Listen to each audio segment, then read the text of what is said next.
In today's video, we are going to evaluate 8 new DLC weapons that can be obtained early in the Shadow of the Erdtree expansion, and I'm going to tell you which weapons are good enough to take on the insane challenges in the DLC.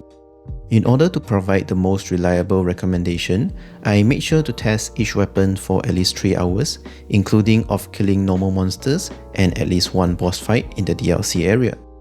I also respect my character for each test and fully upgraded the weapons so that the results would be as realistic as possible. As a result, I am now officially broke on lava tears and ancient dragon smithing stones, so if any of you want to donate some to me, that would be much appreciated. We will be starting off with the worst weapon and work our way up, but with that being said, the weapons that are ranked lower on the list are actually still quite decent. It is just that they are not as good in comparison with some of the better weapons on the list. Also, I will be keeping this video as spoiler free as possible, as I will be using footage from mostly one area in the DLC with some very common enemies. Starting at number 8, we have the Fire Spark Perfume Bottle. While this weapon seems pretty good at the beginning because it can stagger most basic enemies with its charge heavy attack, there are quite a few problems that are stopping it from becoming a great weapon. First off, it's its damage. From my testing, even after maxing out my dexterity at 99 and having the Perfume Talisman, Fire Scorpion Charm and Axe Talisman equipped, a fully charged heavy attack from this weapon still does not one-shot some basic enemies. For comparison, there are many other weapons that can do significantly more damage with lesser wind-up and a faster recovery time after the attack. As for the other moveset of the weapon, I can only describe them as having the speed of a colossal weapon but without the damage to back it up. There is a very large gap between each of the weapon's attacks, so it is almost impossible to do any follow-up moves without getting hit. The only situation that I can think of where this weapon is good is when against enemies that have no range attack and have to approach you slowly to do its attack. But in most situations, the perfume bottle is just too slow and doesn't do enough damage to be a viable weapon. For number 7, we have the Ancient Meteoric Ore Greatsword. I really want this weapon to be good because it looks super cool and has an awesome looking Ash of War. The Ash of War of this weapon is called White Light Charge, and it is one of the most badass skills in this game. The first part of this Ash of War is a forward step that comes out really fast and covers a very good amount of distance, and pressing the skill button again will cause the weapon to explode and deal a massive amount of damage. Against enemies that can be staggered, this Ash of War is extremely good because it is a guaranteed 3,000 to 4,000 damage if the first hit connects and staggers the enemy. Sometimes the enemy will be knocked down after the explosion, which opens them up for a follow-up attack. Sadly, there are just a couple of massive problems that prevented this Ash of War from being great. First, there is a problem with the tracking of the first part of the Ash of War, whereby if the enemy moves away or is moving when the skill is being used, it will just completely miss and leave you open with its long recovery time. And if you already buffered the input for the explosion, congratulations, you just wasted a ton of FP and got stuck in a long ass animation. The second problem with the Ash of War is that it simply takes too long to fully cast. This is a big problem, especially when fighting the DLC bosses, because most of them has a very small damage window and they would start attacking again if you take too long with your attacks. If you played the DLC enough, you should know that the bosses are allowed to do their 20 hits combo, while you are only allowed to do 1 hit or maybe 2 if you are quick, before they start their next 20 hits combo. What this means for this weapon is that you can almost never pull off your full Ash of War without getting clapped back by the boss. All the bosses in the DLC hit really hard, so trading damage with them is not really a smart thing to do. Nonetheless, the weapon is still very good at dealing with most normal mobs, and if you are using summons, then the long animations become less of a problem. As this weapon is a colossal sword, so it comes with a pretty good moveset with its jumping heavy attack and a pretty fast light attack, so all in all, it is actually a pretty good weapon.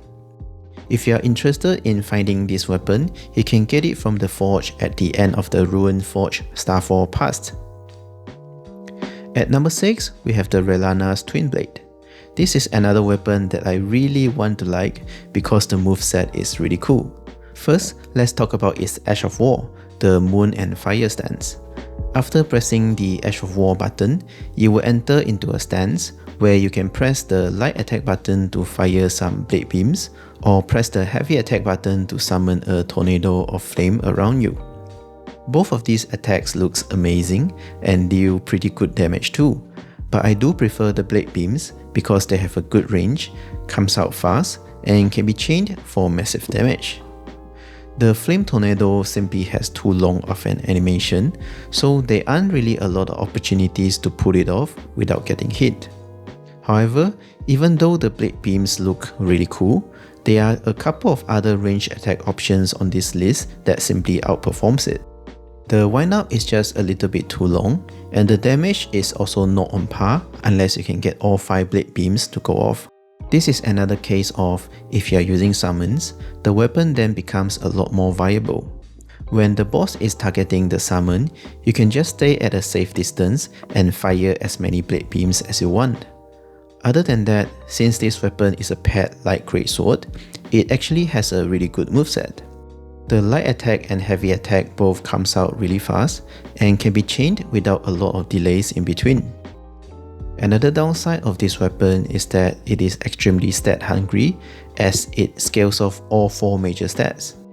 You will also need a decent amount of mind and endurance because the Ash of War consumes a lot of FP and stamina. If you want to try this weapon out for yourself, I recommend spending more points on intelligence, strength, and dexterity to improve the damage of the blade beams and melee attacks, and leave faith at minimum because the flame tornado is just not very good. You can get this weapon by trading in the Remembrance after defeating the final boss at Castle Ensis. Moving on to the top 5 of the list, these are all weapons that I would personally recommend to be used in the DLC. At number 5, we have the Greatsword of Solitude. First of all, can we just take a moment to appreciate how cool this full set looks? And the best thing is, you can get the Greatsword and the full armor set at the Western Nameless Mausoleum, which is very close to where you start off in the DLC. Besides looking cool, this armor set also has a very good defensive stats and poise, so if you can spare the equipment load, definitely go for it. But since this video is all about the weapons, let's talk about the Greatsword of Solitude. As a greatsword, this weapon comes with a great jumping heavy attack, which can be followed up by a light attack, which should be enough to clear most trash mobs in the game.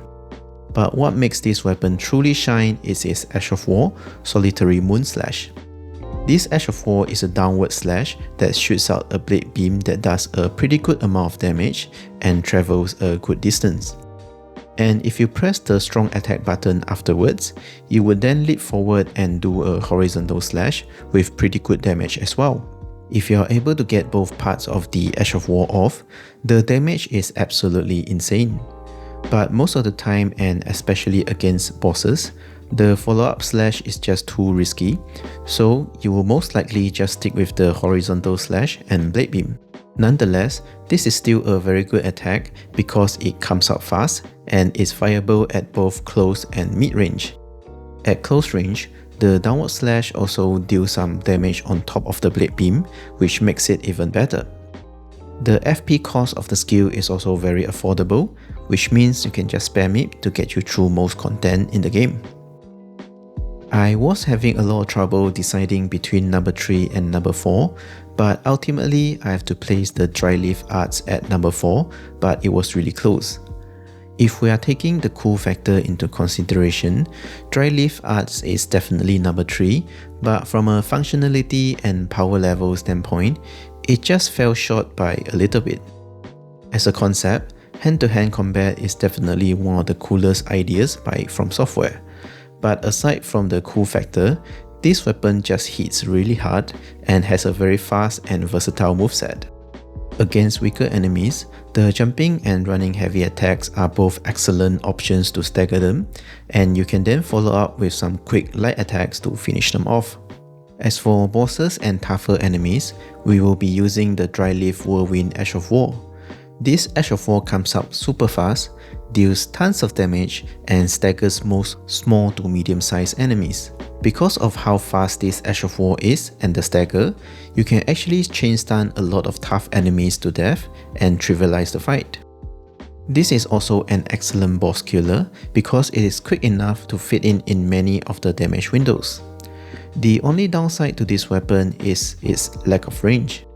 You have to get really close to the enemy until the point where you can smell them in order to do damage. But once you are in that range, the Dryleaf Whirlwind should absolutely decimate anything that you are fighting against. To get the Dryleaf Arts weapon, you have to defeat Dryleaf Thane near the Moth Ruins. There should be a note that you picked up that gives you a hint on how to initiate the fight, but if you cannot figure it out, just ask Google. The Dryleaf Whirlwind Ash of War is quite out of the way from the main path, so you might need to look up for a guide on YouTube on how to get it. Also, I recommend infusing the weapon with a heavy affinity so you can get air strength scaling on it when fully upgraded. At number 3, we have the Horny Warrior's Sword. Horn Warrior's Sword.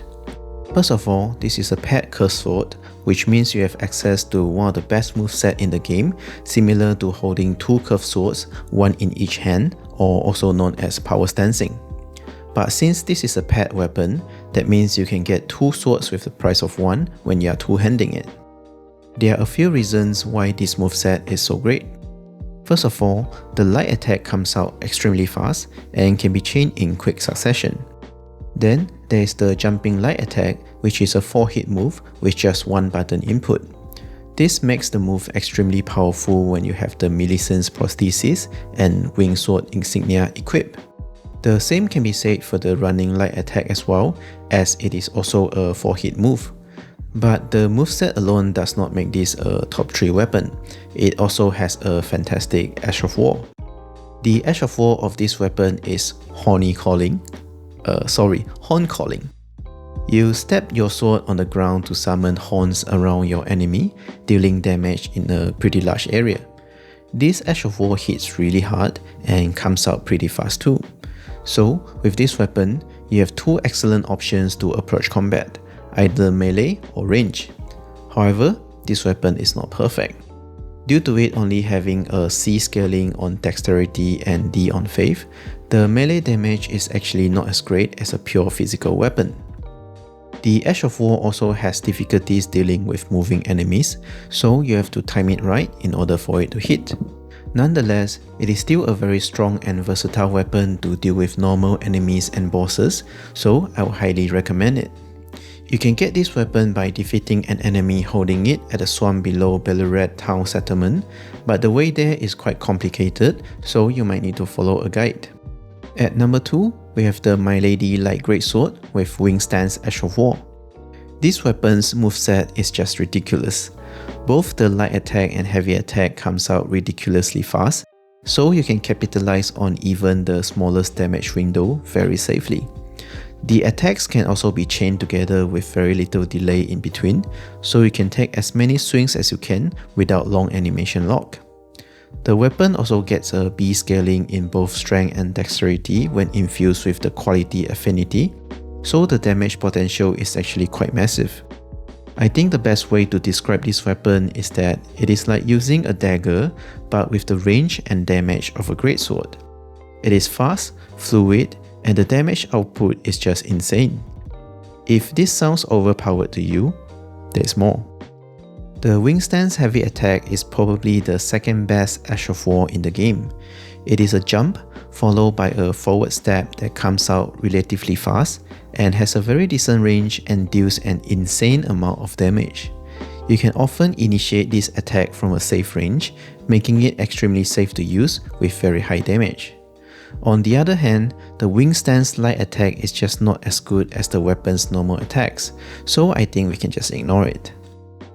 The My Lady can be found on a tower in the earlier part of Castle Ensis, and the Windstands Ash of War can be found towards the end of Castle Ensis on a tower outside the balcony of the boss fight room. And finally, for the best early DLC weapon that I have tested so far, it is the Backhand Blades. And the biggest reason for that is its Ash of War, Blind Spot.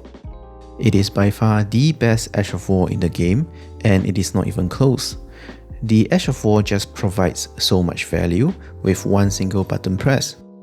You get instant invincibility frames, which is better than dodging, and you are then teleported to the side or back of your target, which in most cases are the best place to be after an enemy attack. And you also do a quick step, which deals a decent amount of damage. The only thing that the Ash of War doesn't do is probably your dishes and laundries. The light attack of this weapon also comes out extremely fast, which allows you to combo it after the blind spot attack. The running heavy attack is a forward lunging 4-hit move, which makes it very effective at clearing any trash mobs. On top of that, the weapon gets an S scaling in dexterity when infused with the Keen Affinity, which is just insane for a weapon that provides so much utility. However, there are a couple of downsides to these weapons, such as the Ash of War consumes a large amount of stamina, so you cannot just spam it indefinitely, and you do have to understand the enemy's moveset so that you don't blind spot into an attack. So, the weapon does take a little bit of skill to be used effectively, but when it clicks, it just makes the game so satisfying to play. You can find this weapon very easily just out in the open near the beginning area of the DLC, so I would highly recommend you to give it a try if you haven't already. So, this is my take on the 8 early DLC weapons that you can find in Shadow of the Erdtree. I'm really looking forward to try out more new weapons in the future, so I would really appreciate it if you can comment down below what is your favorite weapon in the DLC so far. Also, if you enjoyed the video, please consider giving it a like and subscribe to the channel. It would truly mean the world to me. Thank you so very much for watching, and I will see you in the next one.